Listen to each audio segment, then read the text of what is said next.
समझ नहीं आ रहा अपने सैलरी इंक्रीमेंट का क्या करूं। बेटा इतना क्या सोच रहा है, अपने म्यूचुअल फंड्स के एसआईपी का टॉप अप करा ले। This is the right time. क्या समझ में नहीं आया। बेटा इतना क्या सोच रहा है, अपने म्यूचुअल फंड्स का एसआईपी टॉपअप करा ले। This is the right time. अब समझा।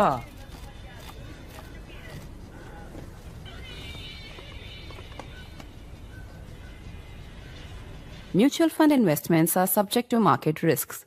Read all scheme-related documents carefully.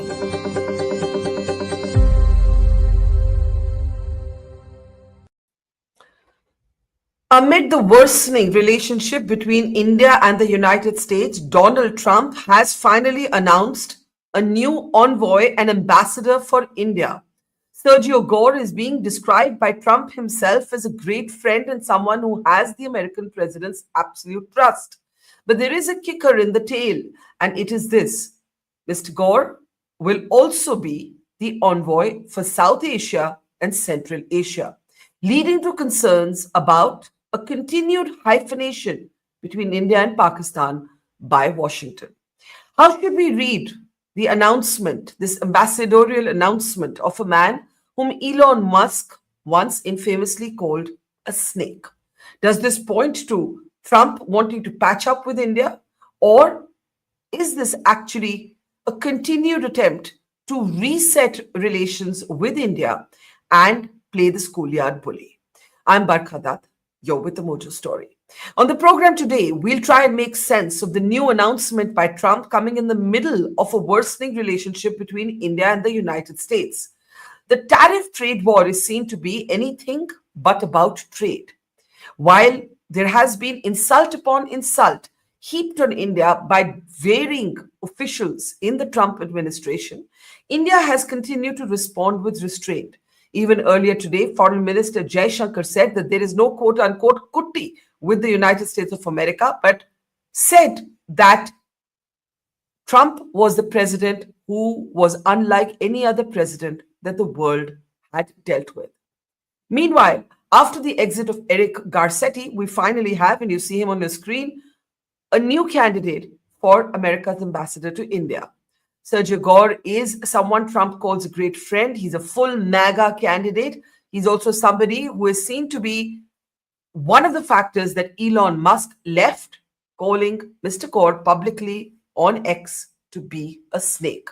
More concerned, a matter of more concern for India is the fact that Sergio Gor has also been named as a special envoy for all of South and Central Asia, leading to concerns about a possible and likely attempt at hyphenation with Pakistan.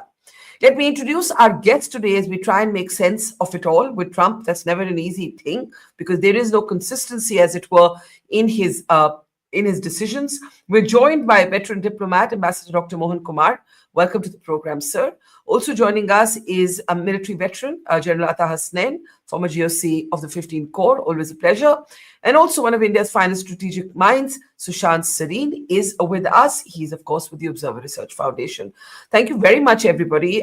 Before we come to some of the things that FM Jaishankar has said today, I want first reactions to the fact that we finally, subject to confirmation, have a new ambassador, and the fact that he's also the special envoy for South Asia. Dr. Mohan Kumar, Ambassador Mohan Kumar, I'll start with you. Give me a second, sir. Can you unmute yourself? You might be muted at your end. So thank you very much, I was saying, for having me on your show. No, the first thing that I think your viewers should know that in the State Department, the Bureau, they don't call it division like we do in the Ministry of External Affairs. They call it Bureau. The Bureau is called the Bureau of South and Central Asian Affairs. So that's the first thing that I'd like to say. There is normally an assistant secretary who deals with it, and that is Paul Kapoor. And Paul Kapoor has not been, he's been confirmed, but he has not joined. So that is where we are.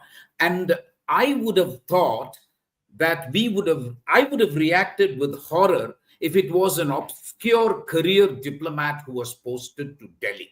So the first thing that I would like to say is, in the American system, If you have somebody who has the ear of the president and who is a political appointee, it is a sign normally that the posting is important, the country is important, and indeed that has been confirmed by both J.D. Vance and by Marco Rubio, that this is one of the most important relationships in the world.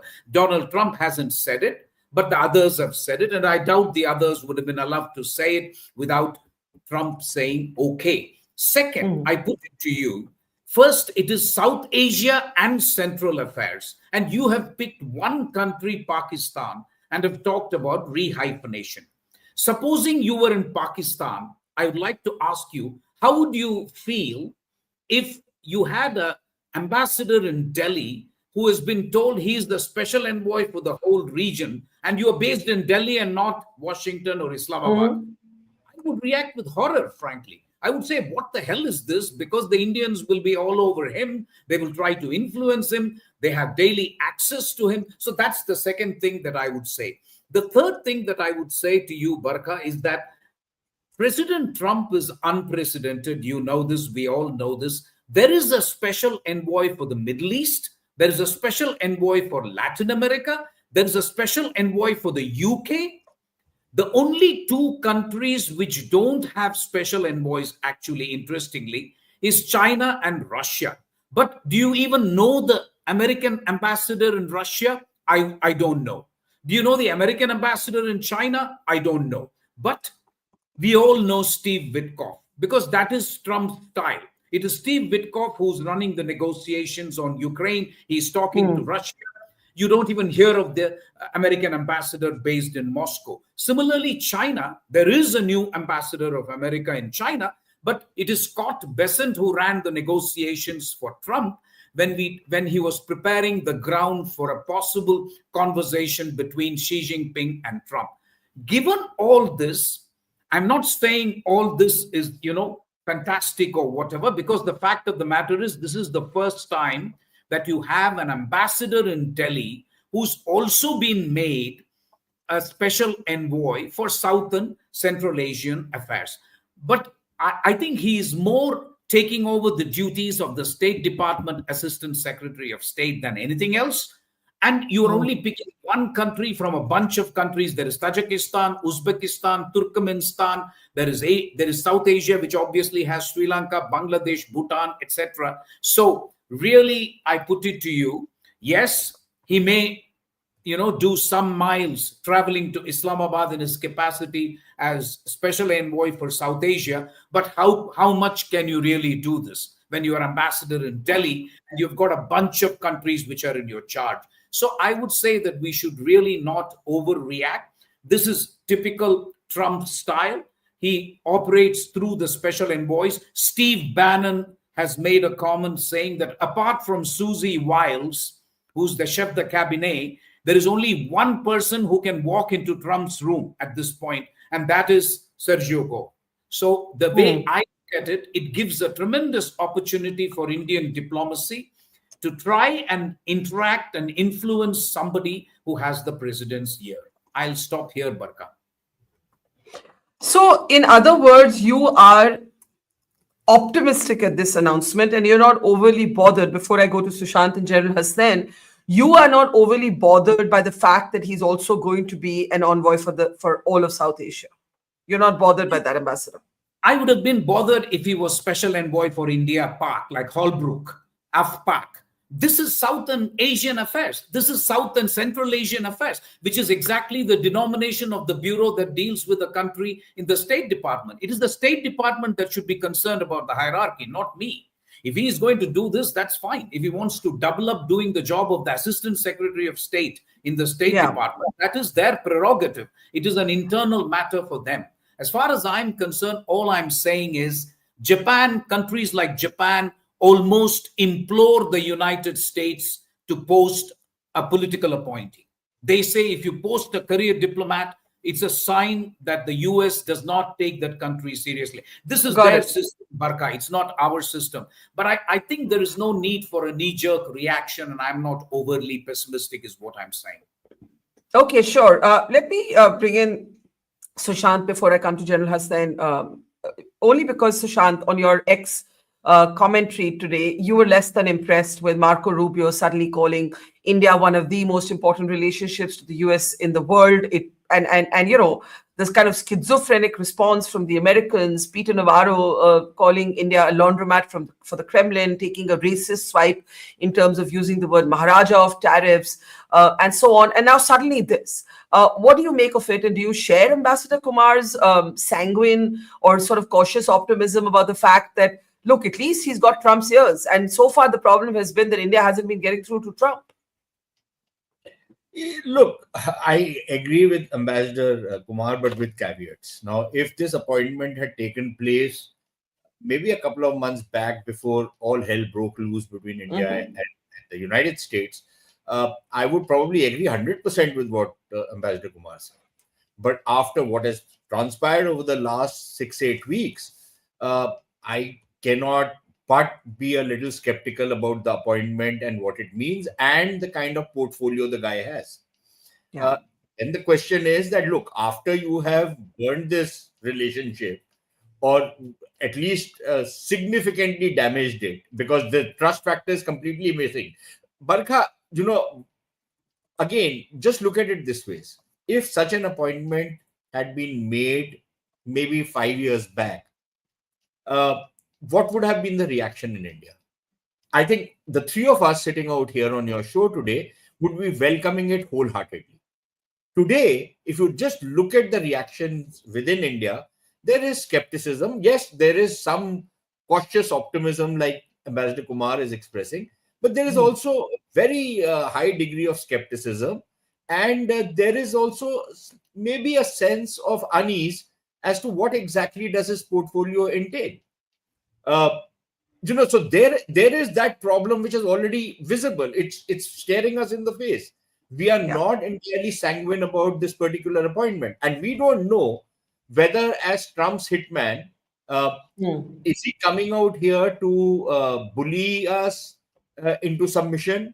Is he coming out here to repair the relationship? Now, I would imagine that if it was only bullying, then they could have said, like Ambassador Kumar says, some nameless, faceless bureaucrat, and they didn't need to send one of his closest associates to India. Okay. And it's not as though India is, a really hunky-dory place to be in. For many Americans, it's a kind of a punishment posting. Okay. But that's the reality, whether we like it or not. So why would you send somebody like him to a country like India if you just wanted to bully us into submission? Okay. So there is that counter argument which can be made. You could have just sent anybody, any nameless, faceless person, to say that you go and you just screw the Indians and make sure that they do what I want them to do. Now that's the other thing. But given the fact that there is a degree of hyphenation which the Americans have tried to bring in, where my point of disagreement with Ambassador Kumar is that, look, yes, on the face of it, South and Central Asia is a pretty big remit, right? And why are we just picking up India-Pakistan? But we know how the relationship has been developing. We know that Trump has a bee in his bonnet about trying to make peace between India and Pakistan. We know that the Americans had apparently promised the Pakistanis some kind of mediation dialogue with India, which they would facilitate. We know all of that, don't we? And there's enough telltale signs of it. Trump has indicated it. Rubio has said something to that effect. And just yesterday, Ishaq Dar says, although Ishaq Dar always lies, he never says a single piece of truth. He is one of those chartered accountants who always cooked books, never given true figures of anything, whether as finance minister or as chief munshi of the Sharifs. But even whatever he said in the Pakistani parliament, for whatever that damn parliament is worth, it's worth nothing to nobody really. But he makes a statement out there where he says that when other countries offer to mediate between India and Pakistan and facilitate our talks, we are very open to it and we welcome it. So when I see all of that along with how the Americans have behaved, there is bound to be a certain degree of skepticism, suspicion, distrust, call it what you will.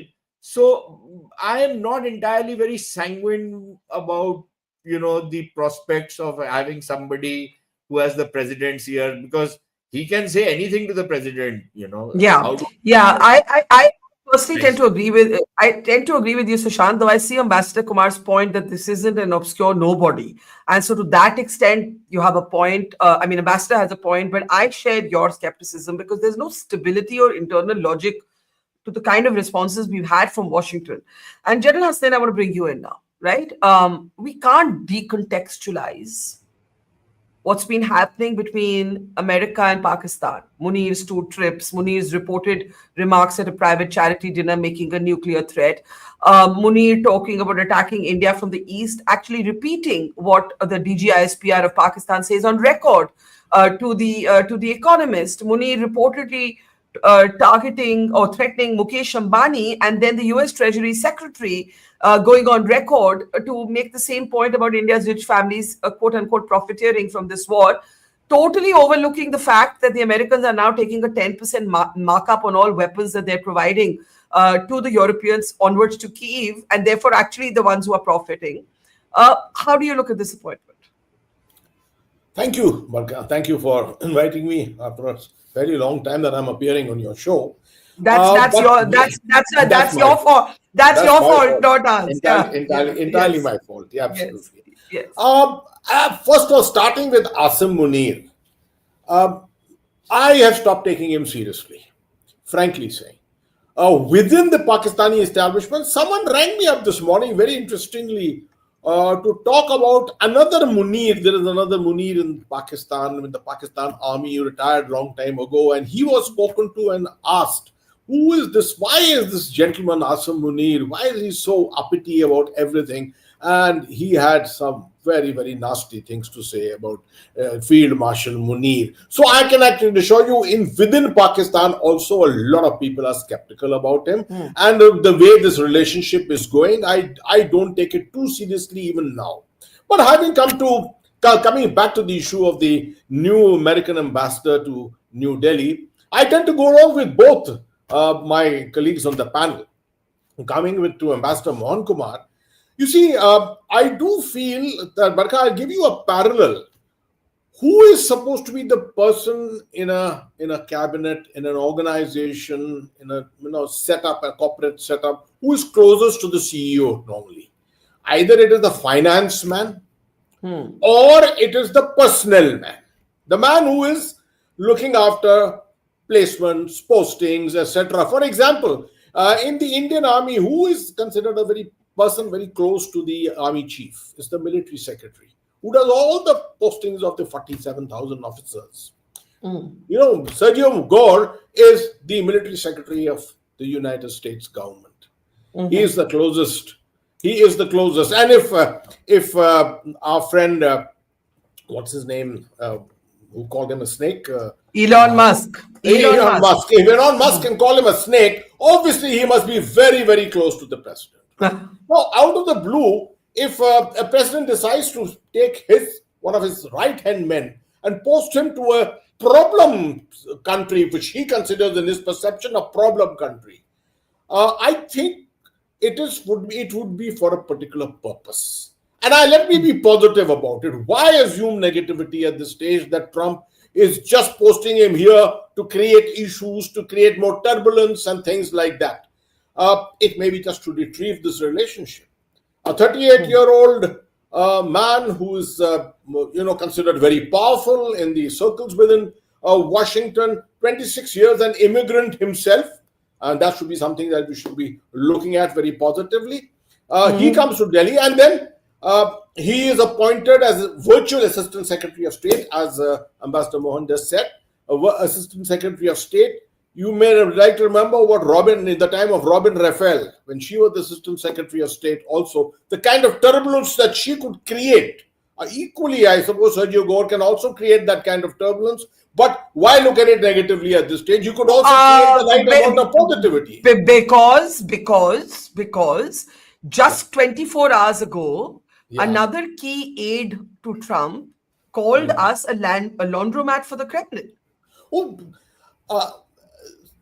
Barkha, Yes. All this, do you take this very seriously? I mean, all this is happening. I know a lot of utterances are going on at the moment, and I look at it in a very different way.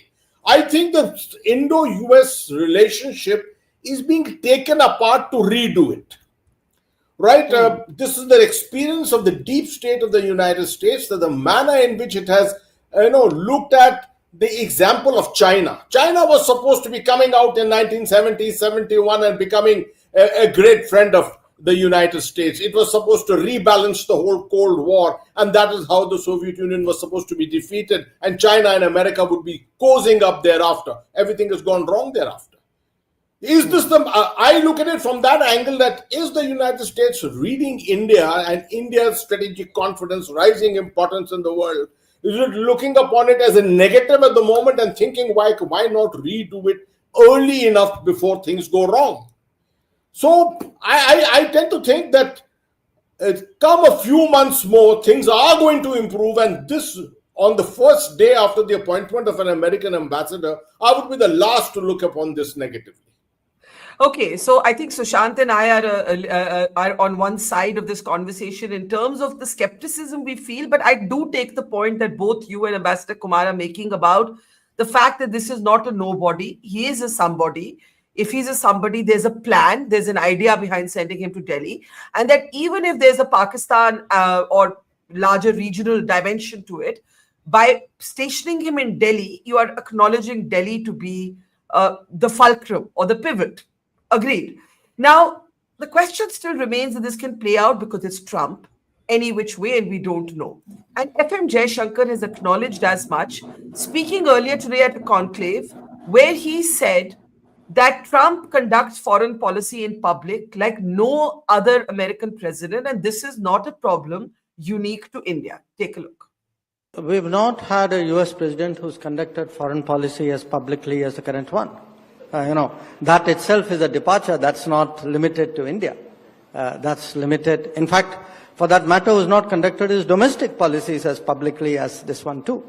So I think we got to understand, before I come to India-US, that the President Trump's way of dealing with the world, even dealing with his own country, is a very major departure from the traditional orthodox manner of doing so. I'm just giving you some examples. Say, the applications of tariff in this manner, even for trade, is novel. The application of tariffs for non-trade issues is even more so. The fact that a lot of this is said in public, often the first pronouncement is in public, is even more unusual. So this is a situation which the entire world is facing. So I want to start with you, Sushant. The fact is that there are some who believe that the formalism with which India's very fine diplomats are trained and hardwired to respond, and you can see it in FM Jaishankar, he's scathing, but he's always civil. It's not the way Trump and his sort of cohorts operate. Otherwise, Navarro would not get to say what he does. The US Secretary, Treasury Secretary would not be able to talk in the way that he does, and so on. Do you believe that now that Trump has made a move, there should be some sort of, some sort of reimagined way of dealing with the Trump administration? Barkha, you can keep reimagining whatever ways you want to deal with them, if you can, if anybody can. See, one way of looking at how the members of this administration, do their diplomacy or their politics in public is that that's a very American kind of way of doing things. They're very in your face, very upfront when you're dealing with them, whether in business or any other thing. They're pretty upfront. So one way of looking at it is that, that the niceties of diplomacy, they have no use for it. They will be blunt. They'll say something and then they'll invite a reaction and see whether that creates some kind of a negotiating space for them. That if that riles up a whole lot of countries and it upsets the apple cart, for many people, and it pisses off people, to use the correct really. That's too bad. You just have to grin and bear it. Now, that's one way of looking at it. But the other way of looking at it is that, something which General Hasnain mentions, that maybe they are thinking of some kind of a reset. Look, the question is, what is the kind of reset they are looking at? Now, one way of looking at it is, and again, maybe I'm being very pessimistic about it, it is that, look, here are these Indians who rather prematurely have started announcing themselves that they are one of the most pivotal players in the world. Okay? We need to pull them down. Who the hell do these guys think they are talking about strategic autonomy? What is their damn strategic autonomy? Okay? If they are not going to be dealing with, and they're not going to be following the lead of the Americans and the Europeans, then why should we, engage with these guys? Yeah. So it's that old imperial thing, or if you will, what George W. Bush had once said, you're either with us or against us. That thing is coming back. Now, that confronts us with a very serious choice. Now, what we want is that, look, we want to be very good friends with the United States. We think that this is a mutually beneficial relationship, even if it is to counter China, for example. Then we are not going to enter into a conflict with China for America's sake, just as America won't do for us, right? But we will be able to hold an entire flank and make sure that, there's nothing which happens on this flank, so America can concentrate wherever the hell it wants to concentrate. It doesn't need to focus on us. We'll hold our end of the bargain, right?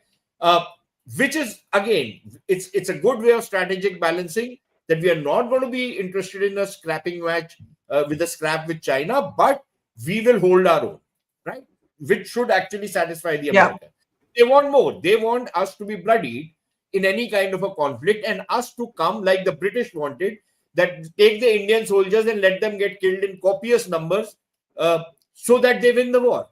I'm sorry, I don't think any government in India can allow something like that to happen. So then the Western attitude is, if these guys are not willing to do all this, then let me just tighten the screws on them and tell them who's the boss.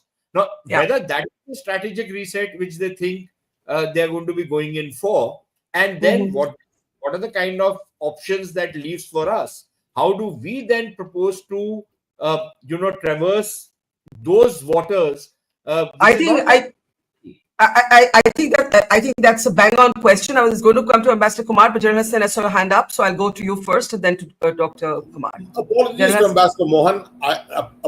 Ambassador Mohan. I'm just coming in for a few seconds. I entirely agree with what Sushant is saying. In fact, he's taken my argument well forward. What I'm trying to say is this aspect about reset, where they felt a little awkward about the speed at which India was developing its overall strategic confidence. This is one of the major reasons why I always ascribe that the Chinese came into Ladakh in 2020 also for this particular reason. And that the Americans somehow similarly agree with what the Chinese probably felt at that time and want to dent this strategic confidence, pull us back a little bit and restore our relationship subsequently. That's the kind of thing which is happening at the moment. Okay, I'll come back to you in more detail, but let's bring in Ambassador Mohan Kumar. And China is a whole separate conversation, and we'll address it separately. But I think Sushant asks a very important question, and General Hassan partially agrees. Let's say for a moment this is about an attempt to reset. The feeling seems to be, let's bring these guys down a notch or two, 3 or 4 notches, and then reset. Let us recalibrate the power dynamic. And hence, there is the element of acknowledging Delhi's place with the envoy for South Asia being in Delhi. But, Holbrooke, if you remember how much India resisted the attempt by the Americans then to have any mention of India in Holbrooke's role. His role was confined to Afghanistan and Pakistan, or what the Americans call AFPAC, right? India would not have brooked, pun intended, Holbrooke being an envoy for India simultaneously. Why are we more comfortable with this idea of an envoy for South Asia? What is a show with Barkha if all 3 panelists agree with each other? Correct. So let me take a different tack. I think it's an exaggerated notion of self-importance if you think others are trying to pull you down. You are a 4 trillion economy. They are dealing with economies which are 15 trillion and above. So don't even get me started. I'll tell you what the recalibration and the reset is, Barkha. In my view, the US has made up its mind, at least Trump has, that they will no longer look at India as necessarily, I'm choosing my words carefully, necessarily as a counterweight to China. And that is because they themselves are trying to do a grand bargain with China. If India stops thinking of itself as a counterweight to China, and if US is not going to use India as a counterweight, then we are looking at a reset in the relationship when India and the US will have a relationship strictly on its own merits. And I'm going to write about this, so I'm somewhat anticipating what I'm going to write. Frankly, we should stop expecting leverage as a country which will have a place as a counterweight to China. The US is itself going to do a grand bargain. That's my sense. And I think Trump will agree with the core interests of China. He will expect China to respect the red lines. One last point. I have been an ambassador for a long time. You will agree that some experience and some credit you should give me. Always. If you want an envoy to bring a wrecking ball, put influence on you, put unbearable pressure on the country, the last thing the president will do is to send him as an ambassador. The moment you send somebody as an ambassador, your brief is to improve relations, not to bring a wrecking ball. You do the wrecking ball from headquarters. You don't do it from Delhi. Trust me on this one. Robin Raphael is the model. You bring people from outside, you bring a wrecking ball, you put pressure. You don't send him as an envoy so he gets caught up in things like inaugurating an exhibition and going for somebody's, laying up. Can I ask you something with absolute deference to your experience? I agree. An ambassador by definition is there to improve relations, not to be a wrecking ball. How do you anticipate the second part of his role to play out, the envoy for South Asia?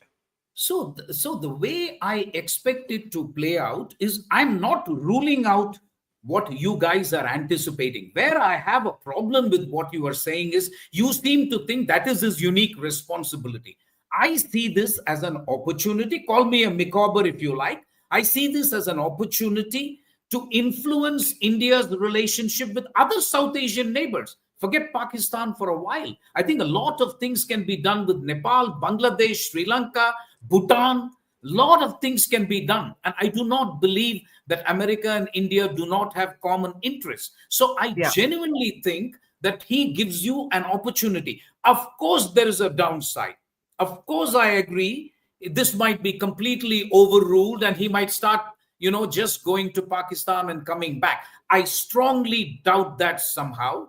I think he's essentially been given this brief because his assignment is a little bit more than just an Indian ambassador to Delhi who just wants to be bogged down by ceremonial roles. He is a trusted lieutenant of Trump.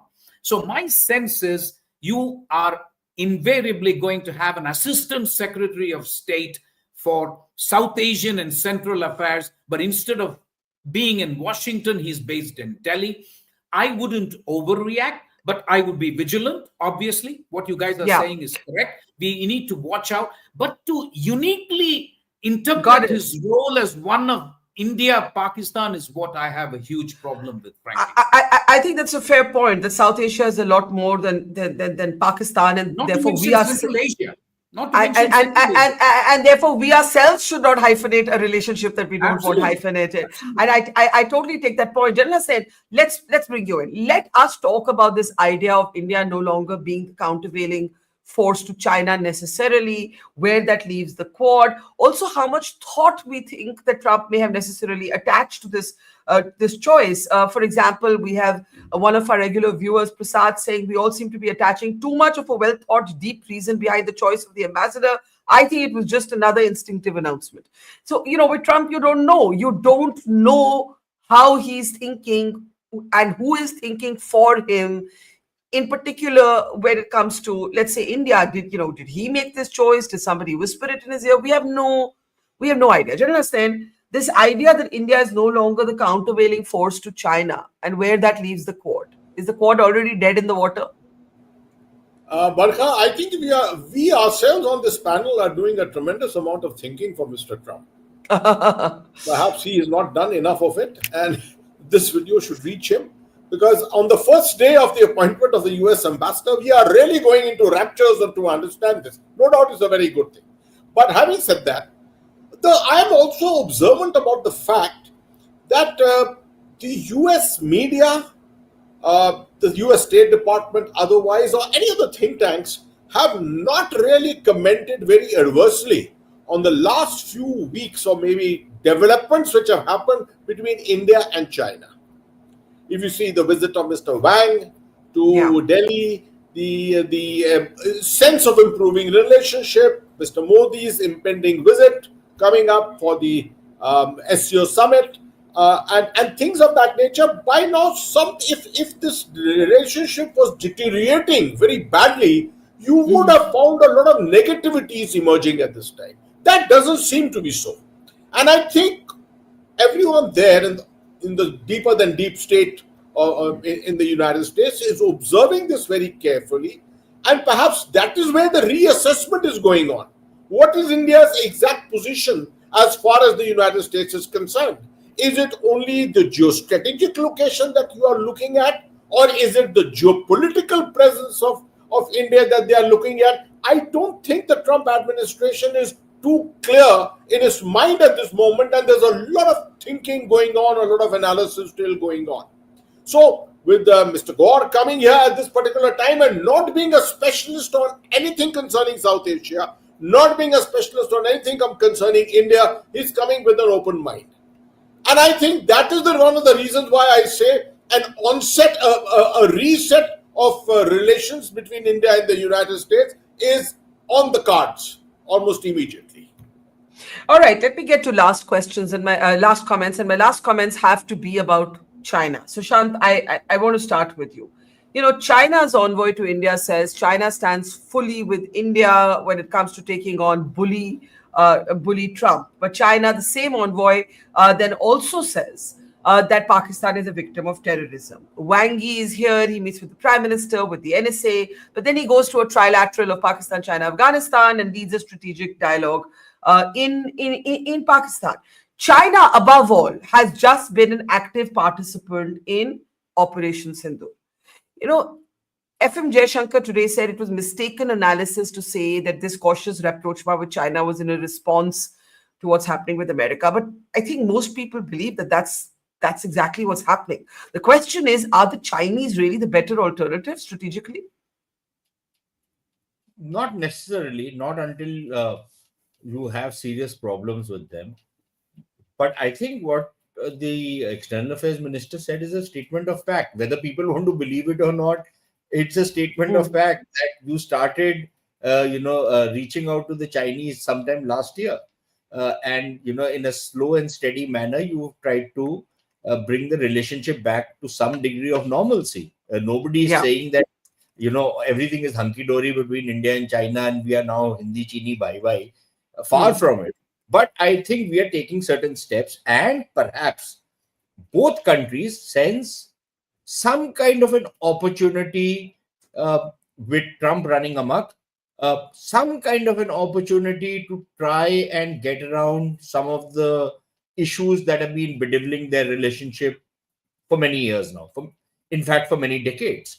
Now, I don't know whether something will reach to a point of conclusion. Very difficult to say, because some of these are sovereign disputes which are extremely difficult to tackle.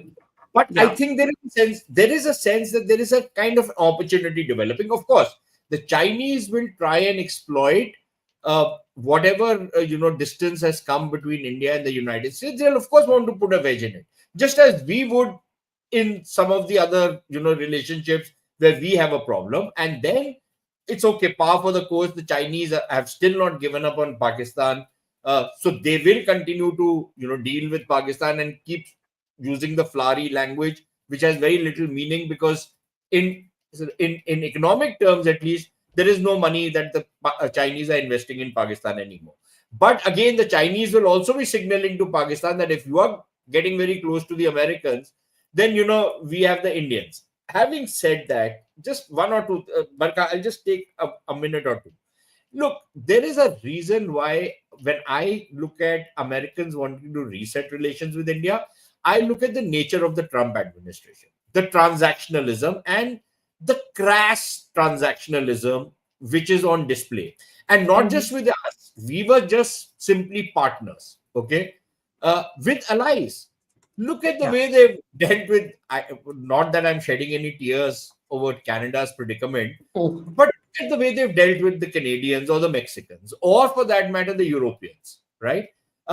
What the Americans want is not alliances. They want what I think what the British had, a subsidiary alliance kind of a system, you know? That, yeah, you are my Mansabdar. When I want, you bring all your troops and you come to the aid of the emperor. Now, that is one thing.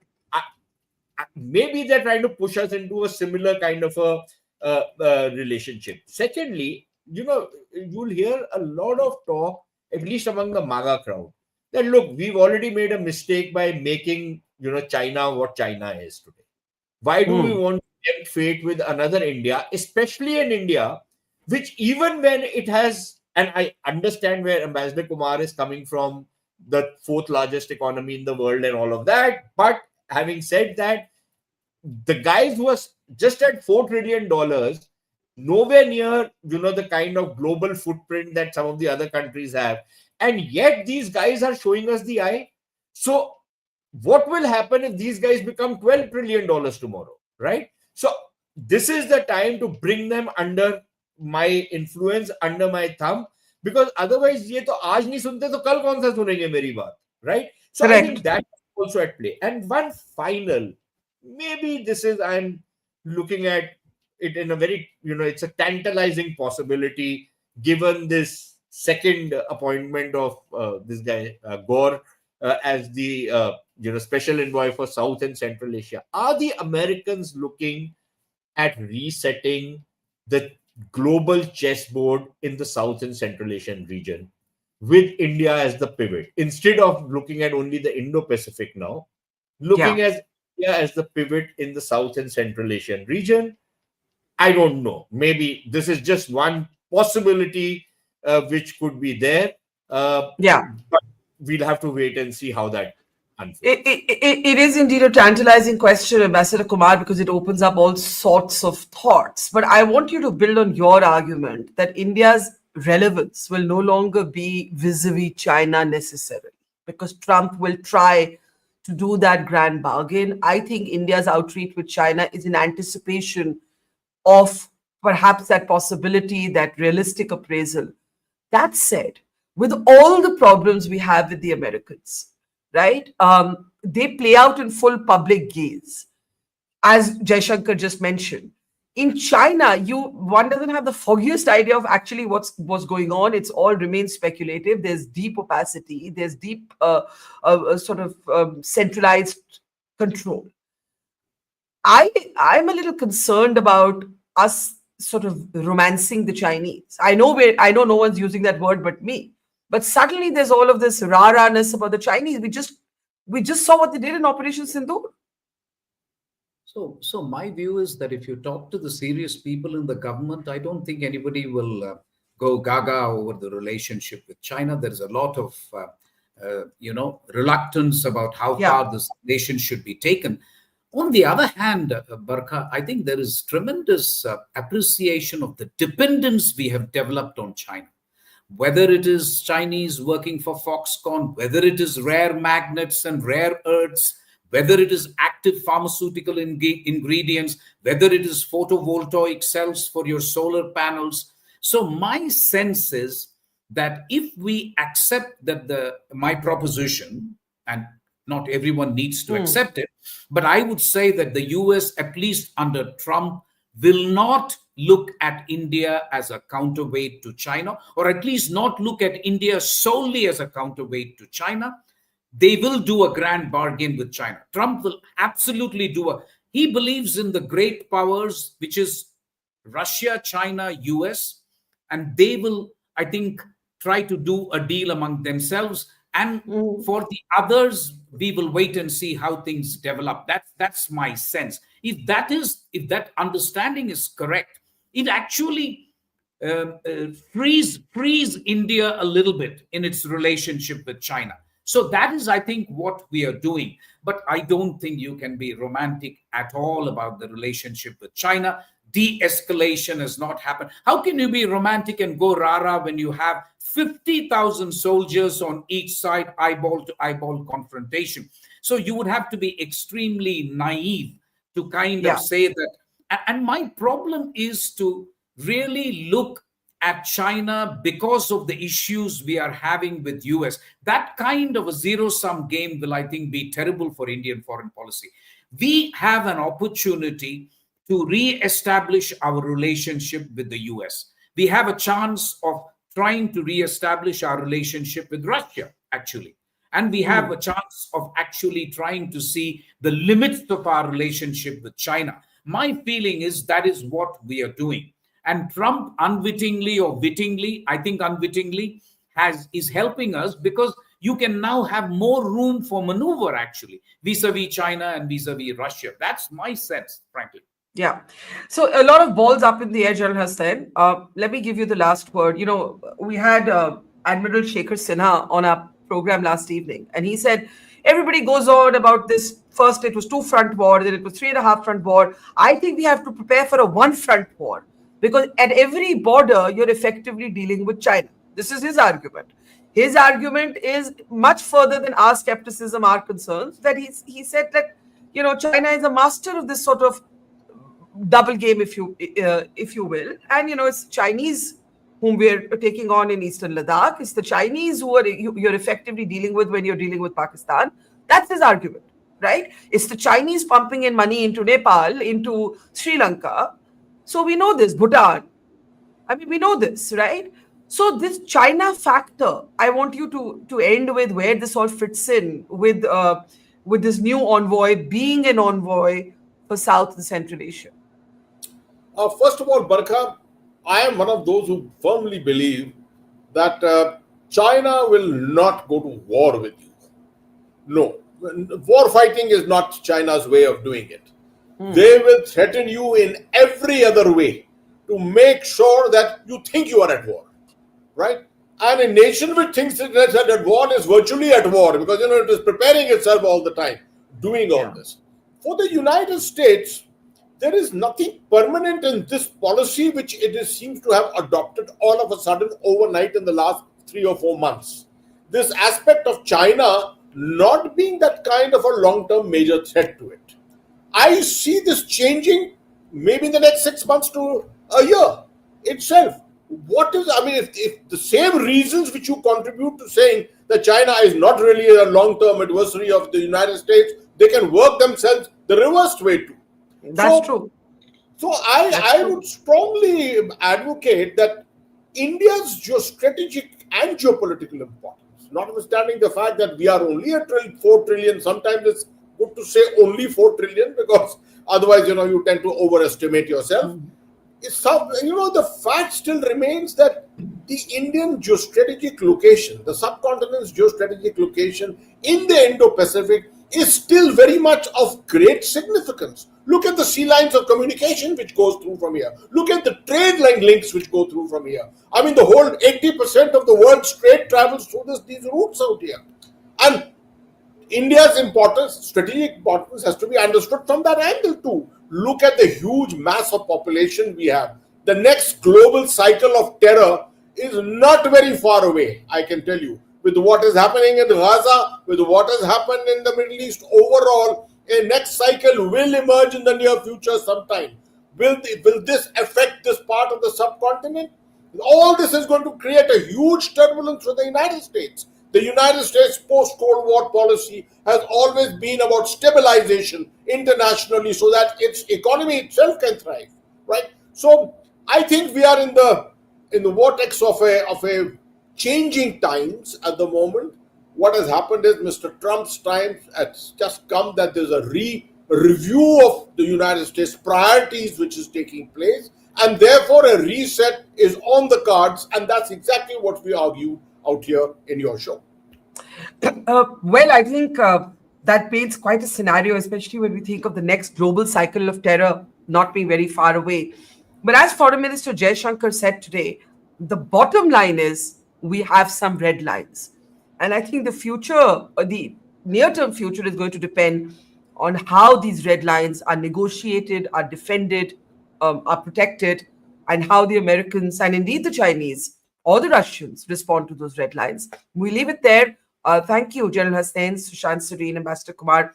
Always a pleasure. And to our audience, have a great weekend and see you soon.